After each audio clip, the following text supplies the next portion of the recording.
நாவட்குழியில் அமைக்கப்பட்டுள்ள நவீன கடலுணவு பதப்படுத்தும் தொழிற்சாலையான அன்னை கோல்டிங்ஸ் நிறுவனத்தின் திறப்பு விழாவானது நேற்று காலை இடம்பெற்றது. நிகழ்வில் கடற்தொழில் நீரியல் மற்றும் கடல் வளங்கள் கௌரவ அமைச்சர் இ சந்திரசேகருடன் வடக்கு மாகாண கௌரவ ஆளுநர் ந வேதநாயகன் அவர்களும் கலந்து கொண்டு பெயர் பலகையை திரைநீக்கம் செய்து வைத்து நிறுவனத்தையும் திறந்து வைத்தார்.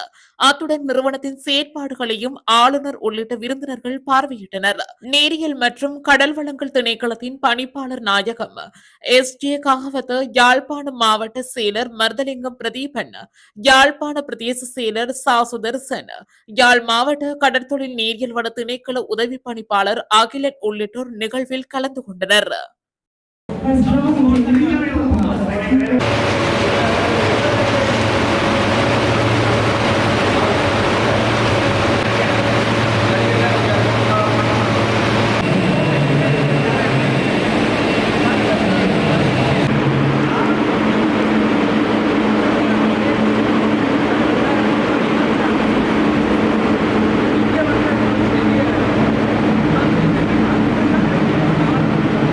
இதுபோன்ற செய்திகளை உடனுக்குடன் அறிந்து கொள்ள தமிழ் பிளஸ் யூடியூப் சேனலை மறக்காம சப்ஸ்கிரைப் பண்ணுங்க, கமெண்ட் பண்ணுங்க, ஷேர் பண்ணுங்க.